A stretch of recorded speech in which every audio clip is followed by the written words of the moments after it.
Hi friends, welcome back to IRK family. எல்லோரும் எப்படிங்க இருக்கீங்க? நாங்கள் ரொம்ப நல்லா இருக்கோம்.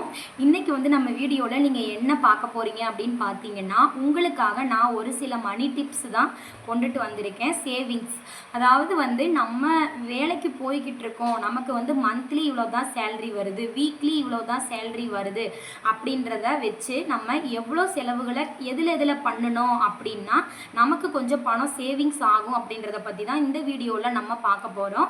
ஓகே ஃப்ரெண்ட்ஸ், இன்றைக்கி எனக்கு வேலை நேரமாகவே முடிஞ்சிருச்சு. நான் திருப்பூரில் பனியன் கம்பெனிக்கு வேலைக்கு போயிட்டுருக்கேன் அப்படின்றது உங்களுக்கே தெரியும். எனக்கு வீக்லி சேல்ரி தான். அதிலிருந்து நான் எவ்வளோ பணத்தை வாங்கி எவ்வளோ சம்பளத்துலேருந்து மிச்சம் பண்ணுறேன் அப்படின்றதையும் உங்ககிட்ட நான் கொஞ்சம் ஷேர் பண்ணிக்கிறேன். இந்த வீடியோவை முழுசாக ஸ்கிப் பண்ணாமல் கடைசி வரைக்கும் பாருங்கள் ஃப்ரெண்ட்ஸ். அப்போ தான் நான் சொல்ல வர்றது உங்களுக்கு முழுசாகவே புரியும். ஓகே, வீடியோக்குள்ளே போகிறதுக்கு முன்னாடி நம்ம ஐஆர்கே ஃபேமிலி சேனலுக்கு ஒரு சப்ஸ்கிரைப் மட்டும் பண்ணிவிட்டு ஒரு லைக் பண்ணிடுங்க. அப்போ தான் டெய்லியும் நான் போடுற வீடியோஸ் உங்களுக்கு நோட்டிஃபிகேஷனில் வரும். ஓகே, இப்போ நம்ம வீடியோக்குள்ளே போயிடலாம். ஓகே, இப்போ நான் ஃபஸ்ட்டு சொல்ல போகிற டிப்ஸ் என்ன அப்படின்னு பார்த்தீங்கன்னா, செலவுகளை எதில் கம்மி பண்ணுனா நமக்கு கம்மியாகும் அப்படின்றதுல தான் வரப்போகுது. ஃபஸ்ட்டு டிப்ஸில் நான் சொல்ல போகிறது மளிகை பொருட்களில் நம்ம கொஞ்சம் பணத்தை செலவு கம்மி பண்ணிக்கிட்டே வர்றோம் அப்படின்னா அதிலிருந்து நம்ம பணத்தை கொஞ்சம் சேமித்து வைக்கலாங்க. அதிலிருந்து 10 ரூபாயோ 100 ரூபாயோ 500 ரூபாயோ இதெல்லாம் செலவு பண்ணுறத பொறுத்து தான் நம்மளுடைய மளிகை செலவுகளை கம்மி பண்ணணும் அப்படின்றத நான் உங்ககிட்ட சொல்லிக்கிறேன். மேக்ஸிமம் நிறைய வீட்டில் மளிகை பொருட்களை என்ன பண்ணுவாங்கன்னா, பிளான் பண்ணாமையே போயிட்டு கடையில் நிறைய பொருட்களை வாங்கி செலவுகளை யோசிக்காமல் பண்ணிடுவாங்க. எனக்கு தெரிஞ்சு மளிகை பொருட்களில் நீங்கள் ஒரு சில லிஸ்ட்டு மட்டும் போட்டு வச்சு அதுக்குண்டான பணத்தை எடுத்து வச்சிங்க அப்படின்னா கண்டிப்பாக உங்களால் மளிகை பொருட்கள்லேருந்து ஓரளவுக்கு செலவுகளை கம்மி பண்ணவே முடியும். நான் என்னுடைய அனுபவத்தில் தான் சொல்கிறேன். அதை நான் எப்படி ஃபாலோ பண்ணுறேன், அதுக்குண்டான டைம் டேபிளை பற்றி நான் உங்களுக்கு நெக்ஸ்ட் ஒரு வீடியோவில் போடுறேன் ஃப்ரெண்ட்ஸ். ஓகே, ரெண்டாவது டிப்ஸ் என்ன அப்படின்னு பார்த்தீங்கன்னா, குழந்தைகளுக்கான செலவுகள். இப்போ நம்ம மேக்ஸிமம் எல்லார் வீட்லேயுமே குழந்தைகளுக்கு வீட்டில் ஸ்நாக்ஸ் பண்ணி கொடுக்குற பழக்கமே இப்போதைக்கு இல்லைங்க. ஏன்னு கேட்டிங்கன்னா, இப்போ இருக்கிற பெண்கள் அதிகமாகவே வேலைக்கு போய்கிட்டு இருக்காங்க. அப்படி இருக்கிற பட்சத்தில் நம்ம வேலைக்கும் போய்கிட்டு வீட்லேயும் வீட்டு வேலையும் செஞ்சுட்டு குழந்தைகளுக்கு ஸ்நாக்ஸ் பண்ணி கொடுக்கணும் அப்படின்றத எல்லாருமே தவிர்த்துட்டு உடனே என்ன பண்ணிடுறாங்கன்னா, ஒரு 100 ரூபாயை எடுத்துகிட்டு போய் குழந்தைகளுக்கு கடையில் போயிட்டு ஸ்நாக்ஸ் வாங்கி கொடுத்துட்றாங்க. அதை நம்ம கண்டிப்பாக தவிர்க்கணும். குழந்தைங்களுக்கு முடிஞ்ச வரைக்கும் வீட்டில் இருக்கிற அரிசி மாவு, கோதுமை மாவு, ரேஷன் அரிசி, சத்து மாவு இந்த மாதிரி பொருட்கள்லையே நம்ம குழந்தைகளுக்கு வீட்டிலையே ஸ்நாக்ஸ் பண்ணி கொடுக்கறது மூலியமாக குழந்தைகளுடைய உடல் ஆரோக்கியமும் நமக்கு கிடைக்கும். அது போக கடையில் போய் வாங்குகிற செலவுகளும் நமக்கு மிச்சமாகுங்க. இதையும் நான் ஃபாலோ பண்ணிகிட்ருக்கேன். நான் என்னுடைய பாப்பாவுக்கு எப்படி ஸ்நாக்ஸ் பண்ணி கொடுத்துட்டு கடையில் போய் வாங்குறத தவிர்த்திருக்கேன் அப்படின்றதையும் உங்களுக்கு நெக்ஸ்ட் ஒரு வீடியோவில் சொல்கிறேன் ஃப்ரெண்ட்ஸ். தேர்டு டிப்ஸ் என்ன அப்படின்னு கேட்டிங்கன்னா, நம்ம அதிகமான ஆடம்பர செலவு பண்ணுறது தாங்க. அதிகமான ஆடம்பர செலவுன்னா நான் எதில் சொல்லுவேன் அப்படின்னு பார்த்தீங்கன்னா, தேவையில்லாமல் ஹோட்டலில் போய் சாப்பிட்றது, அளவுக்கு அதிகமாக வெளியில் அவுட்டிங் போய் சாப்பிட்றது, தேவையில்லாத இடத்துக்கு யோசித்த உடனே பணத்தை எடுத்துக்கிட்டு வெளியில் போயிட்டு அவுட்டிங் செலவு பண்ணுறதை தான் நான் முக்கியமாக சொல்லுவேன். ஏன்னா நானும் அதில் நிறைய அடிபட்டு தான் வந்திருக்கேன். இப்போ கொஞ்சம் கொஞ்சம் யோசித்து தான் இந்த செலவுகளை எல்லாம் நான் கம்மி பண்ணினதுக்கு அப்புறம் தான் ஃப்ரெண்ட்ஸ் நானும் ஒரு 4 காசை எடுத்து வச்சு பழகியிருக்கேன் அப்படின்னு சொல்லலாம். இது நான் உங்களுக்கு சொல்கிறது என்னுடைய அனுபவத்தை நான் சொல்கிறேன். கடன் இல்லாமல் நம்ம எப்படி வாழலாம் அப்படின்றதும் இது உங்களுக்கு புரியும். நம்ம ஏன் கடன் ஆகிறோம் அப்படின்ற விஷயத்துக்கு முதல் காரணமே நம்ம பண்ணக்கூடிய வரவுக்கு மீறின செலவு மட்டும்தாங்க காரணம். ஓகே ஃப்ரெண்ட்ஸ், அதையும் நான் ஒரு வீடியோவில் உங்களுக்கு கண்டிப்பாக சொல்கிறேன். ஃபோர்த்து டிப்ஸ் என்ன அப்படின்னு பார்த்தீங்கன்னா, நம்ம துணிமணிகள்லையும் வீட்டுக்கு தேவையான பொருட்களையும் அதிகமாக செலவு பண்ணக்கூடியதில் ஆர்வம் காட்டுவோம். இப்போ ஒரு ஃபெஸ்டிவலுக்கு போயிட்டு நம்ம ஒரு துணி எடுக்க போகிறோம் அப்படின்னா குழந்தைகளுக்கு எடுக்க போகிறதுக்கு, நமக்கு எடுக்க போகிறதுக்கு அப்படின்னு ஒரு பிளான் பண்ணி தான் நம்ம கடைக்கு போவோம். பட் நம்ம அங்கே போனதுக்கப்புறமா நம்ம ஒரு 2000 ரூபா கணக்கு போட்டிருந்தோம் அப்படின்னா அங்கே போயிட்டு நமக்கு 4000 ரூபாய் செலவாகுங்க. அதை எப்படி தவிர்க்கலான்னு பார்த்தீங்கன்னா, இப்போ ஃபெஸ்டிவல் வருது, ஒரு 10 நாளைக்கு முன்னாடியே நம்ம கொஞ்சம் பிளான் பண்ணி வச்சுட்டு நம்ம துணிமணிகளுக்கு இவ்வளவுதான் நம்ம செலவு பண்ணணும், இவ்வளவுதான் நம்ம எடுத்து வைக்கணும் அப்படின்றதுல உங்களுடைய சம்பளத்திலேருந்து ஒரு குறிப்பிட்ட தொகையை கொஞ்சம் கொஞ்சமாக நீங்கள் எடுத்து அந்த துணிகளுக்காக எடுத்து வச்சுட்டீங்க அப்படின்னா நீங்கள் கடைக்கு போகும்போது நீங்கள் எடுத்து வச்சிருக்கிற பணத்துக்குள்ளேயே அதிகப்படியான துணிமணிகளை எடுக்கிறதுக்கு உண்டான வாய்ப்புகள் நிறையவே இருக்குது ஃப்ரெண்ட்ஸ். சடனாக நம்ம சம்பளத்தை வாங்கிட்டு ஒரு 10,000 ரூபாயை கையில் எடுத்துட்டு நம்ம ஜவுளி கடைக்கு வெளியில் போகிறோம் அப்படின்னா நமக்கு 15,000 ரூபாய் செலவு கண்டிப்பாகவே வரும். எதுலேயுமே நமக்கு ஒரு பிளானோ ஒரு டைம் டேபிளோ நம்ம ஃபாலோ பண்ணுறோம் அப்படின்னா கண்டிப்பாக நீங்கள் 10,000 ரூபாய் சம்பளம் வாங்கினாலும் அதில் இருந்து நீங்கள் ஓரளவுக்கு பணத்தை மிச்சம் பண்ணலாங்க. நான் வந்து லட்சக்கணக்கில் சேமிக்கலாம், கோடிக்கணக்கில் சேமிக்கலான்றதெல்லாம் நான் சொல்லவே இல்லைங்க. நம்மளை மாதிரி இருக்கிற சாதாரண குடும்ப பெண்கள் ஒரு 100 ரூபா 500 ரூபாய் ஒரு 10 நாளைக்கு எடுத்து வச்சா கூட நமக்கு அது ஒரு சின்ன சேமிப்பு தான். நம்ம வந்து செலவுகளை முதல்ல கம்மி பண்ணணும். ஓகே ஃப்ரெண்ட்ஸ், நான் முக்கியமாக இதில் உங்ககிட்ட சொல்ல வர்றது என்னன்னா, எதில் நம்ம அதிகப்படியான செலவு பண்ணுறோமோ அந்த விஷயத்தை தான் உங்ககிட்ட நான் இப்போ சொல்கிறேன். அடுத்து வந்து 5th டிப்ஸ் என்ன அப்படின்னு கேட்டிங்கன்னா, நம்ம வெளியில் அவுட்டிங் போகிறது, அதாவது குழந்தைங்களை கூட்டிகிட்டு ஹஸ்பண்டு கூட வெளியில் போகிறது, தேட்டருக்கு போகிறது, பார்க்குக்கு போகிறது, எங்கேயாவது வந்து லாங் ட்ரைவ் போகிறது அப்படின்றதையும் நம்ம செலவுகளை வந்து கொஞ்சம் முன்கூட்டியே பிளான் பண்ணி நம்ம வாங்குகிற சம்பளத்தில் இருந்து ஒரு பகுதியை நம்ம வெளியில் போக போகிறோம்னு நினச்சி நீங்கள் பிரித்து எடுத்து வச்சுட்டிங்கன்னா, அதாவது நான் சொல்கிறது கொஞ்சம் கொஞ்சமாக நம்ம ட்ரிப்புக்கு போகிறத கூட ஒரு கோயில்களுக்கு நம்ம போகணும் அப்படின்றது ஒரு கட்டாயமாக இருந்தாலும் அதுக்குண்டான செலவுகளை நம்ம முன்னாடியே டைம் டேபிள் போட்டு பிளான் பண்ணி 100, 500, 1000 எடுத்து நம்ம வைக்கிறோம் அப்படின்னா கண்டிப்பாக நம்ம வெளியில் கிளம்பும்போது நம்ம எடுத்து வச்ச பணத்தையும் கொஞ்சம் சேவிங்ஸாக இருக்கும்.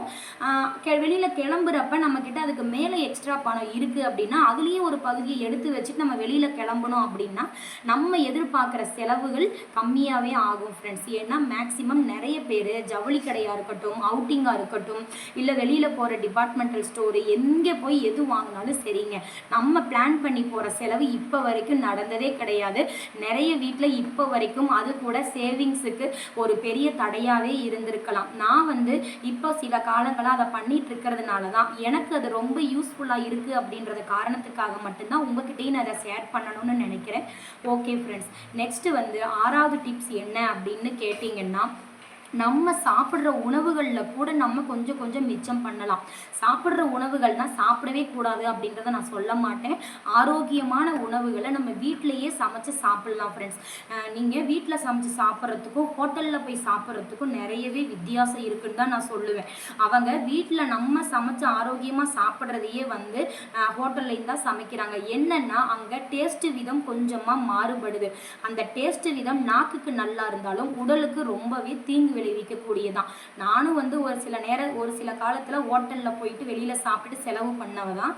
இப்போ நான் இருக்கிற கால கஷ்டங்களுக்கு வந்து பார்த்தீங்கன்னா ஓரளவுக்கு வீட்டில் தான் மேக்ஸிமம் நிறைய சமைச்சு என்னுடைய குழந்தைகளாக இருக்கட்டும் நானாக இருக்கட்டும் ஆரோக்கியமாகவே நம்ம சமைச்சு சாப்பிட்றோம். சமைச்சு சாப்பிட்றத கூடங்க நம்ம வீட்டை சுற்றியே வந்து நமக்கு தேவையான காய்கறிகள் ஈஸியாக கிடைக்கக்கூடியது நிறையவே இருக்குது, ஆரோக்கியமாகவும் இருக்குங்க. இப்போ எடுத்துக்கிட்டிங்கன்னா வாரத்தில் 3 நாள் நம்ம முருங்கைக்கீரையே சமைச்சு சாப்பிட்றோம் அப்படின்னா அதில் இருக்கிற சத்துகள் நிறைய இருக்குது. நமக்கு அந்த 3 நாள் பொரியல் அப்படின்றதுல வந்து ஒரு விஷயம் ஆட் ஆயிடுதுங்க. மீதி காய்கறிகள் எல்லாமே வந்து நம்ம ஒரு சில காய்கறிகளை நம்ம கடையில் வாங்கக்கூடிய சிச்சுவேஷனில் தான் இருக்கும். இதுவே கிராமத்தில் இருக்கிறவங்கலாம் பார்த்துக்கிட்டிங்கன்னா கடையில் போய் காய்கறிகள் வாங்கவே மாட்டாங்க. பக்கத்தில் இருக்கிற தோட்டத்திலேயே போயிட்டு காய்கறிகளை பிடுங்கிட்டு வந்து வீட்டிலேயே சமைச்சு சாப்பிட்றவங்களும் இருக்காங்க. இப்போ நம்ம சிட்டியில் இருக்கிறதுனால ஒரு சில பொருட்களை கட்டாயமாக நம்ம கடையில் போய் வாங்கிட்டு தான் வரணும் அப்படின்ற சூழ்நிலையில் தான் நம்ம இருக்கோம். அப்படி இருக்கும்போது நம்ம சாப்பிட்ற உணவுகளில் கூட நம்ம பணத்தை மிச்சம் பண்ணலாம் அப்படின்றத வந்து நான் என்னுடைய மாமியார்கிட்ட இருந்து நிறையவே தெரிஞ்சுக்கிட்டேன். அவங்க வந்து எனக்கு நிறையவே சொல்லி கொடுத்துருக்காங்க. நெக்ஸ்ட்டு வந்து 7வது டிப்ஸ் என்ன அப்படின்னு கேட்டிங்கன்னா, நம்ம வீட்டில் இருக்கிற குழந்தைகளுக்கு வெளியில் கூட்டிகிட்டு போய் நிறைய டாய்ஸ் எல்லாம் வாங்கி கொடுப்போம். அப்படி இருக்கும்போது அதில் தான் நமக்கு செலவுகள் குழந்தைகளுக்கானது அதிகமாகவே வருது. அப்படி இருக்கும்போது ஒரு வீட்டில் 2 குழந்தைங்க 3 குழந்தைங்கன்னு இருக்கும்போது அவங்களுக்கு உண்டான செலவுகள் ஒவ்வொரு விஷயத்துலேயும் வேறுபடும் ஃப்ரெண்ட்ஸ். நம்ம அதுக்கு பதிலாக நமக்கு டைம் கிடைக்கிறப்ப வீட்லேயே வந்து குழந்தைங்க கூட கொஞ்சம் நேரம் விளையாடுறது, குழந்தைங்களுக்கு கொஞ்சம் நேரம் வந்து சொல்லி கொடுக்கறது, ஏதோ ஒரு ஆக்டிவிட்டீஸை நம்மளாம் வந்து பண்ணி கொடுக்கலாம் அப்படின்றதுலையும் வந்து குழந்தைகள் விளையாட்டு பொருள் கேட்கறதுலேருந்து கூட நம்ம நிறையவே தவிர்க்கலாங்க. இப்போ விளையாட்டு பொருட்கள் கொஞ்சம் நெஞ்ச கம்மியெல்லாம் விற்கிறதெல்லாம் கிடையாதுங்க. அப்படி இருக்கும்போது வீட்டிலேயே அதெல்லாம் இப்போ யாருமே பண்ணுறதில்ல. நீங்கள் சொல்கிறதெல்லாம் பழங்காலத்து டிப்ஸ்ன்னு சொல்லலாம். பட் இருந்தாலும் நம்மளும் வந்து அதையே இப்போ ஃபாலோ பண்ண முடியும். வீட்டில் டிவி இருக்குது அப்படின்னா டிவியை கொஞ்சம் நேரம் பார்க்க விடலாம். அதுக்கப்புறம் வெளியில் கொஞ்சம் நேரம் குழந்தைங்களை விளையாட விடலாம். அவங்க வந்து கேட்குற பொருட்களை நம்ம உடனே அவங்களுக்கு வாங்கி தர்றதுனால தான் நம்ம சொல்லி கொடுக்குற ஆக்டிவிட்டீஸில் அவங்க கவனம் செலுத்த முடியாமல் போகிறதுக்கான காரணமும் ஒன்றுங்க. அப்படி இருக்கும்போது குழந்தைங்களோட நம்ம கொஞ்சம் டைம் ஸ்பெண்ட் பண்ணோம் அப்படின்னா அதுங்களுக்கு வெளியில் வாங்கி கொடுக்குற செலவுகள் ரொம்பவே கம்மிங்க. அடுத்து வந்து பார்த்திங்கன்னா 8வது டிப்ஸ் என்ன அப்படின்னு பார்த்திங்கன்னா, நம்ம இப்போது என்ன பண்ணுவோன்னா மேக்கப், அதாவது ஒரு சில வீட்டில் ஒரு குறிப்பிட்ட ஏஜ் வந்த பொண்ணுங்களுக்கு ஒரு நமக்கே ஒரு சில வீட்டில் பெண்கள் வந்து அதிகமாக மேக்கப் போடுறவங்களாக இருக்கலாம். அவங்களுடைய ஆர்வங்கள் வந்து பார்த்திங்கன்னா காஸ்மெட்டிக்ஸ்லாம் அதிகமாகவே அவங்க கவனங்கள் போகுங்க. அப்படி இருக்கும்போது மேக்கப் பண்ணுறதுனால நமக்கு எந்த ஒரு யூஸ்ஃபுல்லுமே கிடையாது. நம்ம வீட்டில் இருக்கிற அப்போ இருந்து இப்போ வரைக்கும் கோகுல் சாண்டர் பவுடர் அடிச்சுட்டு இருந்த 90s கிட்ஸ் நம்ம இருக்கிற வரைக்குமே இப்போ வரைக்கும் பியூட்டி பார்லர் போகாத பெண்கள், மேக்கப் அதிகமாக பண்ணாத பெண்கள் வரைக்கும் நிறைய பேர் இருக்காங்க. நான் என்னுடைய லைஃப்பில் முக்கியமாக அதிகமாக செலவே பண்ணாத ஒரு விஷயம் என்னன்னு கேட்டிங்கன்னா என்னுடைய காஸ்மெட்டிக்ஸ்க்கு மேலே தாங்க. எதையுமே நான் யூஸ் பண்ணவே மாட்டேன். அதிகமான விலை கொடுத்து பிராண்டடாக போய் நம்ம லிப்ஸ்டிக் வாங்குறது, பிராண்டடாக ஐலைனர் வாங்குறது, பிராண்டடாக ஆயில் வாங்குகிறோம், அதை வாங்குகிறோம், இதை வாங்குகிறோன்னு சொல்லிட்டு அதுலேயே இப்போ இருக்கிற ஒரு சில பெண்கள் நிறையவே செலவு பண்ணுறாங்க. நான் சொல்ல வர்றது என்னென்னா, நடுத்தர குடும்ப பெண்களுக்கு வந்து அதிகமான செலவுகள் காஸ்மெட்டிக்ஸ்லேருந்து குறைச்சிங்க அப்படின்னா கண்டிப்பாக அதுலேருந்து நிறைய பணம் செலவாகிறது கம்மியாக பண்ணலான்னு சொல்லுவேன். அடுத்து 9வது டிப்ஸ் என்ன அப்படின்னு பார்த்தீங்கன்னா, வீட்டுக்கு தேவையான பொருட்கள் வாங்குறதுங்க. இதுதான் வந்து முக்கியமான பாயிண்ட்டுன்னு நான் சொல்லுவேன். மேக்ஸிமம் நிறைய வீட்டில் பெண்கள் வந்து வீட்டுக்கு தேவையான பொருட்கள் வாங்குறதுல ரொம்பவே அளவுக்கு அதிகமான ஆர்வமாக இருப்பாங்க. ஏன் இதை நான் முக்கியமாக சொல்கிறேன்னா, நானும் ஒரு விதத்தில் அப்படி இருந்தவ தான்.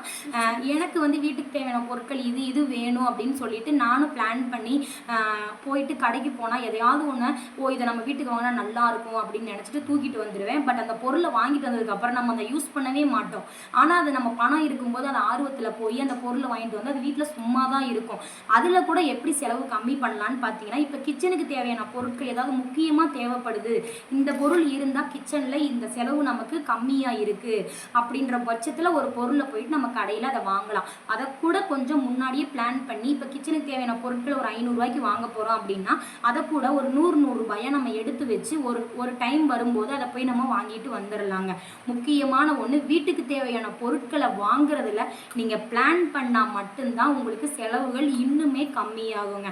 கடைசியாக சொல்ல போகிற 10வது டிப்ஸ் என்ன அப்படின்னு கேட்டிங்கன்னா, நம்ம வெளியில் போயிட்டு ஜாலியாக என்ஜாய் பண்ணிட்டு இருக்கிறது தாங்க.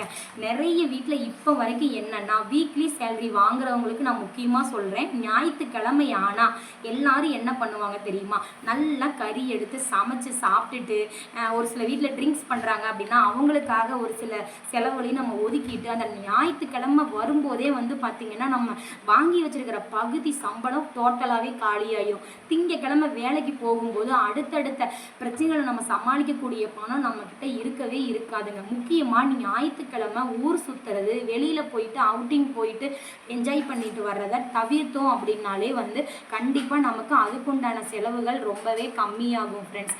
ஓகே ஃப்ரெண்ட்ஸ், இதை மட்டும் நீங்கள் வந்து ஓகே ஃப்ரெண்ட்ஸ், நான் சொன்ன இந்த டிப்ஸை மட்டும் நீங்கள் ஓரளவுக்கு ஃபாலோ பண்ணிங்க அப்படின்னாலே கண்டிப்பாக உங்களாலையும் பணத்தை கண்டிப்பாக மிச்சம் பண்ண முடியும்.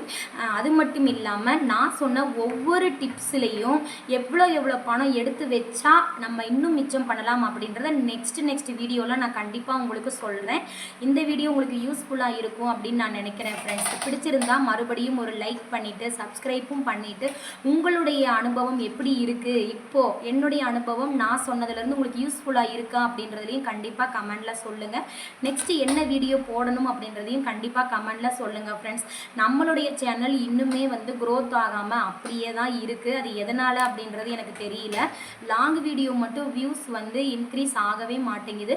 அதுலேயும் ஒரு சில டிப்ஸ் உங்களுக்கு ஏதாவது தெரிஞ்சிருந்துச்சு அப்படின்னா கண்டிப்பாக சொல்லுங்கள். Thank you so much. நெக்ஸ்ட் ஒரு வீடியோவில் பார்க்கலாம். Tata, bye bye.